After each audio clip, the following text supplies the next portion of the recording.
ముగ్గురు ఎమ్మెల్యేలు తప్పు చేశారని మార్చావు. ఆ తప్పులు చేయడానికి కారణం నువ్వే. తప్పులు చేసిన వాళ్ళు నీ పక్కన ఉన్నారు. సమాధానం చెప్పమంటున్నా. ఇక్కడున్నాడు ఎమ్మెల్యే, ఇక్కడ ఒక మంత్రి దాడిశెట్టి రాజా, అక్రమాల రాజా, చెక్ పోస్టులో వసూళ్లు, కనీసం మంత్రిని ఆలోచన లేదు.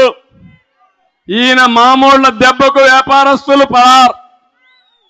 అడ్డగోలు సంపాదనతో గాంధీనగరంలో 132 ఎకరాలు, పక్కనుండి కొండ, దాన్ని కూడా తవ్వేశాడు. రౌతులపూడి మండలంలో ఎన్నెన్నపట్నంలో 72 ఎకరాలు. ఆంధ్రజ్యోతి వ్యతిరేకంగా రాసిందని ఆ విలేకరిని పొట్టన పెట్టుకున్న వసూళ్ల రాజా ఇంకా ఏం మాట్లాడతాడని అడుగుతున్నా. నేను అడుగుతున్నా, ఈ ముఖ్యమంత్రికి నీకు ఈయన కనపడలేదా అని అడుగుతున్నా. సాక్ష్యాలతో సహా ప్రజల్లో చర్చ జరుగుతా ఉంది. ఇంకొక ఆయన ఉన్నాడు, కాకినాడ దందా సామ్రాజ్యానికి ద్వారం తెరిచాడు. ద్వారం, అదే ద్వారం పూడి. ఆయన పెద్ద హీరో.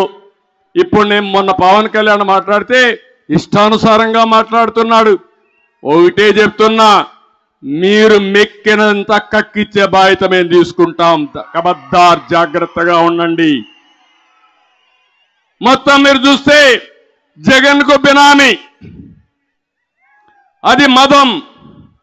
మీ మదాన్ని తగ్గించే బాధ్యత, మీరు మెక్కింది కక్కిచ్చే బాధ్యత తెలుగుదేశం జనసేన తీసుకుంటాం.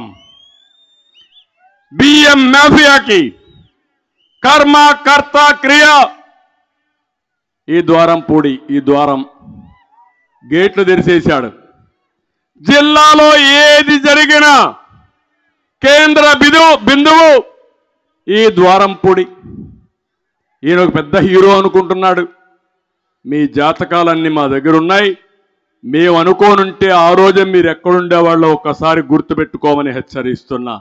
14 సంవత్సరాలు నేను కూడా కన్నెర్ర చేసుంటే ఈ నాయకులు ఎక్కడుండేవాళ్ళని అడుగుతున్నా. అందుకే నేను అడుగుతున్నా, కాకినాడ ఎమ్మెల్యేని మార్చలేవు, కొత్తపేట ఎమ్మెల్యేని మార్చలేవు, ఇంకో పక్క అనపర్తి ఎమ్మెల్యేని మార్చలేవు. కానీ ఈ ముగ్గురు మాత్రం ఏం మాట్లాడరు కాబట్టి మార్చేశావు. ఎస్సీలను మార్చేశావు. అంటే ఎస్సీ నాయకుడు ఎవ్వరు కూడా కనపడకూడదు, వాళ్ళు ఎప్పుడు కూడా స్టెబిలైజ్ కాకూడదు. ముగ్గురు మంత్రులను మార్చావు, ఎస్సీలని, బీసీలను మార్చావు. ఇక్కడ ఒక ఆయన ఉన్నాడు, పెద్దిరెడ్డి. నేను అడుగుతున్నా, సామాజిక న్యాయం అని సిగ్గు లేకుండా యాత్రలు చేస్తున్నారు. ఈ తూర్పుగోదావరి జిల్లాలో పెత్తనం ఎవరు చేస్తున్నారు తమ్ముళ్ళు? ఎవరు? మిథున్ రెడ్డి అంట, ఎక్కడి నుంచో వచ్చాడు, ఊడిపడ్డాడు. అంటే ఈ జిల్లాలో నాయకులు లేరా? మీకు సిగ్గు అనిపించలేదా? వాడి పెత్తనం ఏంటి, ఇంకొకరి పెత్తనం ఏంటి? ఇక్కడుండే నాయకత్వం పెత్తనం చేయాలి తప్ప బయట వాళ్ళు వస్తే సహించమని మీరు మాట్లాడినప్పుడు వీళ్ళు రారు. ఉత్తరాంధ్రలో విజయసాయిరెడ్డి, సుబ్బారెడ్డి అంటే ఈ వెనుకబడిన వర్గాలంటే, ఇక్కడ స్థానిక నాయకత్వం అంటే లెక్క లేకుండా మళ్ళా వీళ్ళని పెట్టుకొని సామాజిక న్యాయం కోసం పోతున్నారు.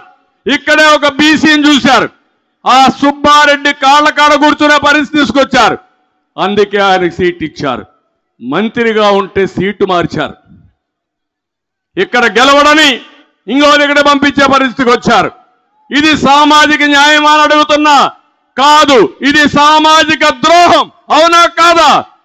అవునంటే గట్టిగా చెప్పండి, కూడా చెప్పండి.